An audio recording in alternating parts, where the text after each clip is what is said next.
أعوذ بالله من الشيطان الرجيم بسم الله الرحمن الرحيم وقالوا اتخذ الرحمن ولدا لقد جئتم شيئا إدا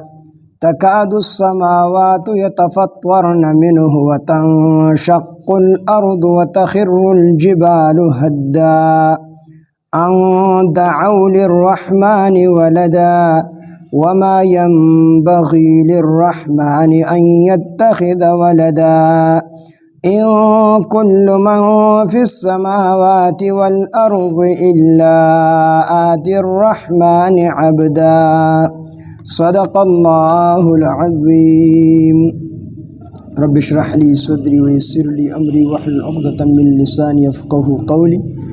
رب زدني علما سبحانك لا علم لنا إلا ما علمتنا إنك أنت العليم الحكيم. سورة مریم شپاڑسم سپارہ آیات نمبر 88. وقالوا اتخذ الرحمن ولدا.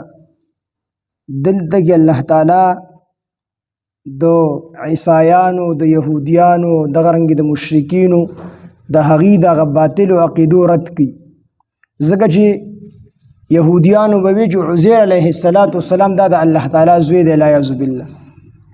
او عیسایانو به وي عیسی علیه السلام د الله تعالی زوی دی، او مشرکین مکه به وي الملائکة بنات الله چې دا ملایکې چې دي د الله تعالی لونه دي. دا قسمه غلطه عقیده هغې لرلې، نو د هغې خبرې رد الله تعالی وکړو چې وقالو او دوی وایي اتخذ الرحمن چې نیولې دی رحمان ولدا اولاد. الله تعالی د ځان دپاره اولاد نیولې دی، یعنې د الله تعالی اولاد یې ثابتو چې د الله تعالی لره اولاد شته دی، حالانکه الله تعالی نه د چا نه پیدا دی، لم یلد ولم یولد، نه د الله تعالی د چا نه پیدا دی او نه د الله تعالی نه څوک پیدا شته دی. او اولاد خو د هغه چا دپاره وي، د هغه د چا دپاره ضرورت وي چې په چا باندې کمزورتیا راځي، په چا باندې بیماری راځي، په چا باندې فنا راځي. یو سړی د انسانان د دې دپاره اولاد غواړي چې یاره که زه مثال په تر وفات شوم نو میراث به مې وسي، کو چېرې بیمار شوم نو خدمت به مې وکړي، کو بوډا شوم خدمت به مې وکړي. نو الله رب العالمین د دې ټولو خبرو نه پاک دی. الله باندې نه بیماری راځي، الله باندې چې کوم دی نه پناه راځي، الله باندې نه کمزوري راځي. الله د دې ټولو خبرو نه پاک دی، نو الله رب العالمین ته د هیڅ قسمه اولاد او د هیڅ قسمه مددگار ضرورت نشته دی. نو د دې وجې نه دې ظالمانو به دا غلطه خبره کوله. وقالو دوی وویل اتخذ الرحمن چې نیولې دی رحمان ولدا اولاد. لقد جئتم په تحقیق سره تاسو راوړه شیئا یو داسې خبره ادا چې هغه ډېره بده ده، چې هغه دا ده چې تاسو د الله دپاره اولاد ثابتوئ، دا ډېره بده خبره ده. الله فرمایي تکاد السماوات نږدې ده چې اسمانونه یتفطرن چې اسمانونه اوچ وي منه د دې خبرې د وجې نه. تاسو الله باندې داسې قسمه خبره کوئ نږدې ده چې د اسمانونه اوچ وي. وتنشق الارض او اوشلیږي ځمکه، وتخر الجبال او وغورځېږي غرونه حدا په ټوټې ټوټې کېدلو سره. الله وی دومره خطرناکه خبره تاسو کوئ چې نږدې ده چې دا اسمانونه دا به اوچ وي، نږدې ده چې دا ځمکه به اوشلیږي، دا غرونه به چې کوم دی ریزه ریزه شي. دومره خطرناکه خبره کوئ. د دې وجې نه حدیث مبارک کې راځي، حضرت ابو هریره رضی الله عنه فرمایي چې نبی علیه السلام وفرمایل چې الله تعالی فرمایي چې دا بني آدم ما ته کنزل کړي، د آدم علیه السلام دا اولاد دی ما دروغجن ګڼي او دی ما ته کنزل کړي. نبی چې دروغجن مې په دې انداز سره ګڼي چې بني آدم د آخرت نه انکار کړي، د قیامت نه انکار کړي، او الله تعالی وی قیامت شته دی، نو دی الله تعالی ته دروغ نسبت کړي، او چې کنزل راته په دې اعتبار سره کوي چې الله تعالی د اولاد نه پاک دی، د بیبي نه پاک دی، د دې ټولو خبرو نه الله پاک دی. او دا ظالمان وی د الله تعالی دپاره زوی دی، عیسی علیه السلام د الله زوی دی، څوک وی عزیر علیه السلام د الله زوی دی، څوک وی فرشتې د الله تعالی لونه دي. وی دا الله تعالی ته کنزل کول دي.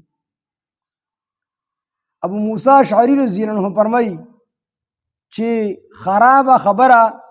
اوریدل دا د الله تعالی نه څوک زیات نشي برداشت کولی. یعنی الله تعالی دا خبرې اوري او د هغې باوجود دغه عیسایانو لا یهودیانو لا او دغه مشرکین مکه له رزق ورکوي، الله یې نه رانیسي، الله ورته صبر کوي. خوراک او څښاک ول هم ورکوي، بچیان ول هم ورکوي، مال او دولت یې ول هم ورکړی دی، خوشحالۍ هم ول دنیا کې ورکوي. الله برداشت کوي د دې خبرو.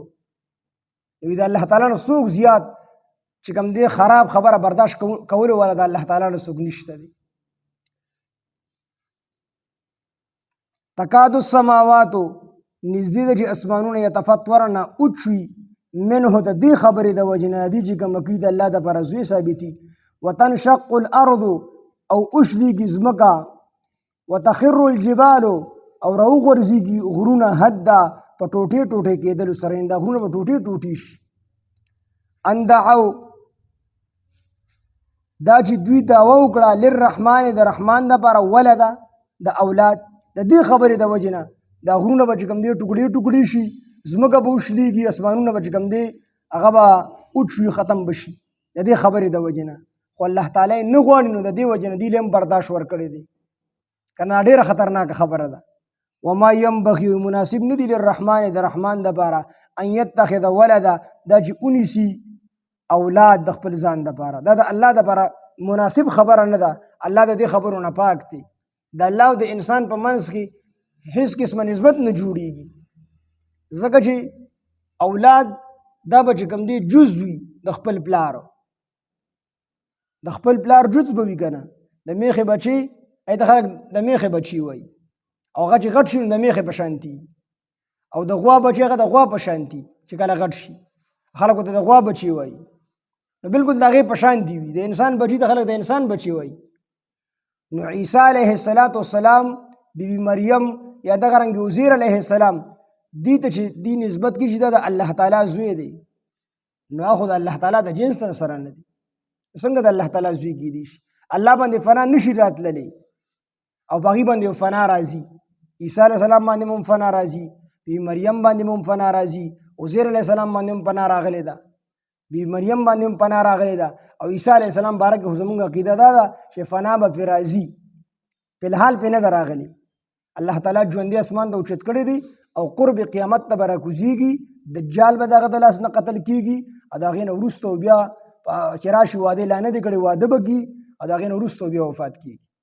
عیسی علیه السلام الله تعالی ژوندي په ټولو باندې فنا راځي، او الله تعالی باندې چې کوم دی فنا نشي راتللی، نو دا د الله تعالی جز نشي کېدلی. وما ينبغي او مناسب نه دي للرحمن د رحمان دپاره ان يتخذ دا چې ونیسي ولد اولاد. ان كل من في السماوات، ان كل ټول مخلوق، من هغه څوک فی السماوات چې په اسمانونو کې دي، والارض چې په ځمکه کې دي، الا آتي الرحمن مگر را بشي رحمان ته، یعنی الله تعالی ته، عبدا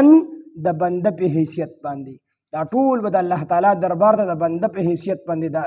دغه کېږي، راځي به. دا ټول مخلوق چې څومره دی دی به خپله بندګي اختیاري او د بنده په حیثیت باندې به د الله تعالی دربار ته راځي. الله تعالی به ورسره حساب او کتاب کوي. لقد احصاهم په تحقیق سره هغه یعنې الله تعالی احاطه کړې ده د دوی، وعدهم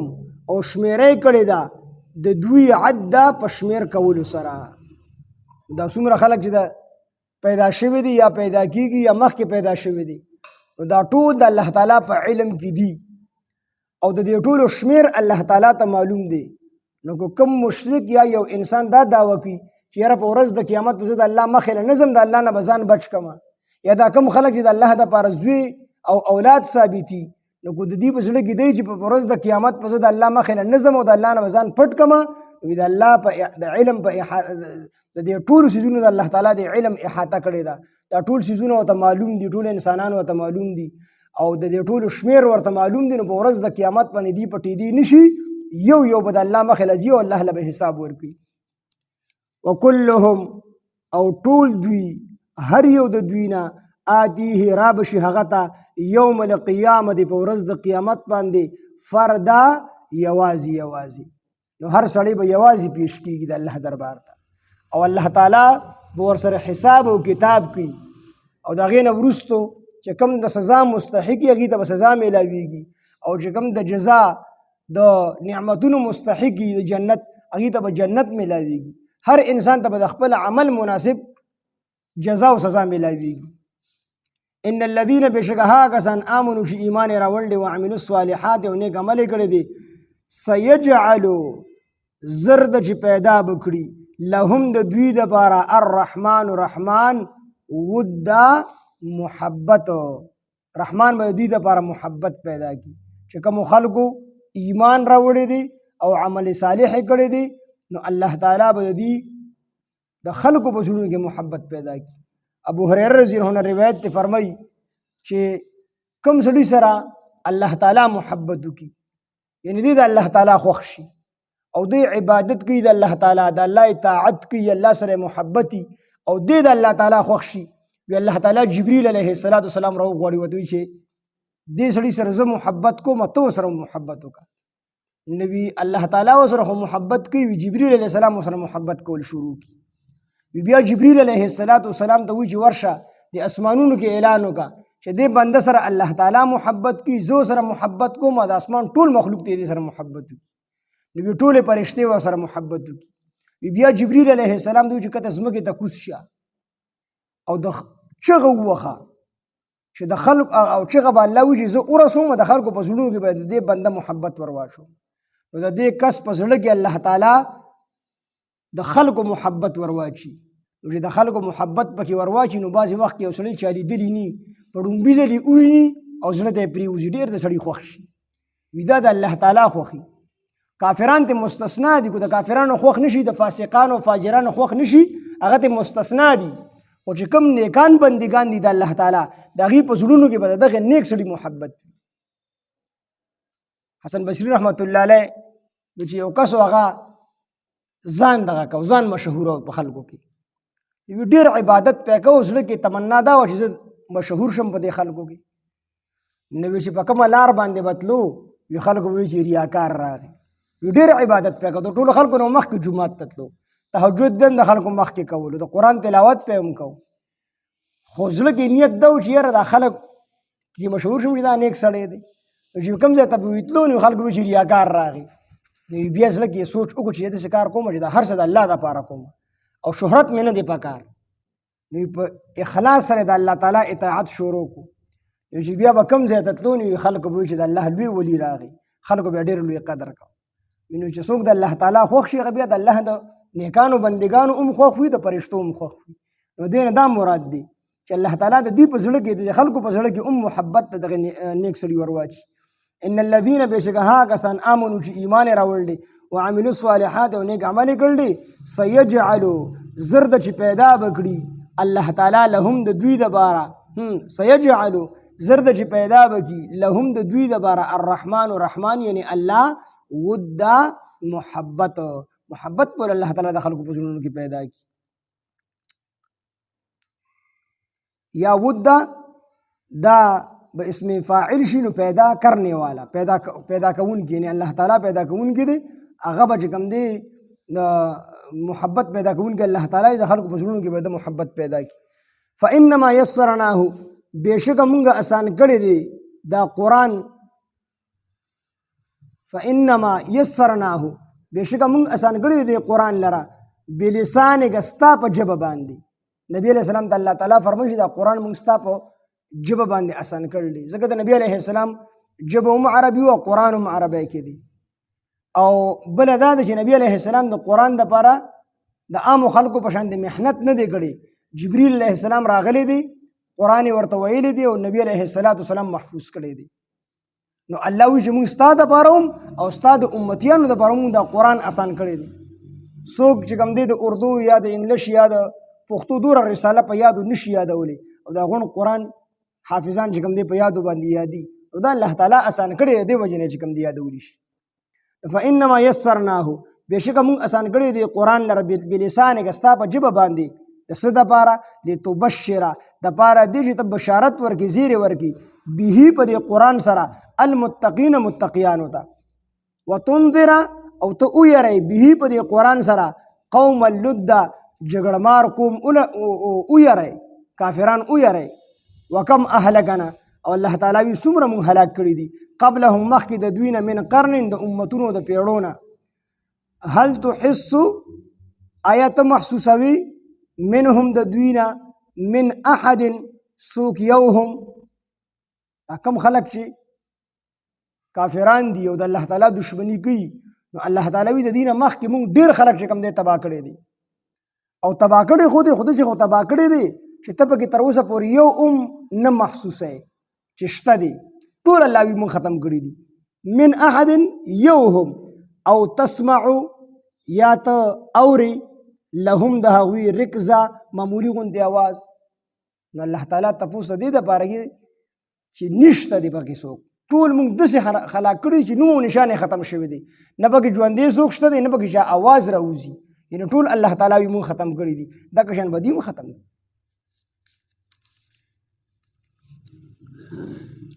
وقالو او دوی وایي اتخذ الرحمن چې نیولې دی رحمان ولدا اولاد لقد جئتم په تحقیق سره تاسو راوړو شیئا یو داسې څیزو ادعا چې ډېر بد دی چې هغه الله تعالی له زوی ثابتول دي تکاد السماواتو نږدې د چې اسمانونه یتفطرنا اوچوي منه د دې خبرې د وجې نه وتنشق الارض او اوشلیږي ځمکه وتخر الجبال او راوغورځېږي غرونه حدا ټوټې ټوټې ان دعو دا چې دوی دعوه وکړه للرحمن د رحمان دپاره ولدا د اولاد وما ينبغي او مناسب ندی للرحمن د رحمان دپاره ان يتخذ دا چې اونیسي ولدن اولاد ان كل من في السماوات والارض ټول مخلوق چې دی فی السماوات په اسمانونو کې والارض او په ځمکه کې الا آت الرحمن مگر را بشي رحمان ته عبدا د بنده په حیثیت باندې دا ټول به رحمان د بنده په حیثیت باندې راځي نو دې کې هم دې طرف ته اشاره ده چې عیسی علیه السلام دی یا عزیر علیه السلام دی یا فرشتي دي نو دا ټول به الله تعالی د بنده په حیثیت باندې راځي د خدای په حیثیت ورته څوک نشي راتللی نو دې کې هم د دې خبرې نفي ده چې د الله تعالی نه هېڅ څوک علاوه بل د عبادت لایق او بل اله نشته دی لقد احصاهم په تحقیق سره الله تعالی احاطه کړی د دوی د الله تعالی علم دا ټول د الله تعالی په علم کې دی او د الله تعالی علم د دې احاطه کړی د راګیر کړي دي په خپله احاطه کې لقد احصاهم په تحقیق سره الله تعالی راګیر کړي دي دوی لره د الله تعالی علم راګیر کړي دي دوی لره وعدهم او شمیره وکړه او شمیره کړي د دوی وعد او شمیره کړي د هم د دوی عد په شمیر کولو سره وكلهم او هر یو د دوی نه آتیه را بشي هغه ته یعنې الله ته یوم القیامت په ورځ د قیامت باندې فردا یوازې ان الذین بېشکه هغه کسان آمنو چې ایمان یې راوړی دی وعملوا الصالحات او نیک عمل یې کړی دی سیجعلو زرده چې پیدا به کړي لهم د دوی دپاره الرحمن رحمان ودا محبت فانما یسرناه بېشکه مونږ اسان کړی دی قرآن لره بلسانک ستا په ژبه باندې لتبشر به المتقین دپاره دی چې ته بشارت او زیری ورکړي په دې قرآن سره متقیانو ته وتنذر به او دپاره دی چې ته ویری به په دې قرآن سره قوما لدا جګړمار قوم ویری وکم اهلکنا الله وی څومره مو هلاک کړل قبلهم مخکې د دې نه من قرن د امتونو نه هل تحس منهم آیت محسوسوي د هغوی نه من احد څوک یوهم او تسمع لهم رکزا یا ته اورې د هغوی معمولي غوندې اواز سبحان الله بحمده سبحانك اللهم بحمدك نشهد ان لا اله الا انت نستغفرك ونتوب اليك سبحان ربك رب العزة عما يصفون وسلام على المرسلين والحمد لله رب العالمين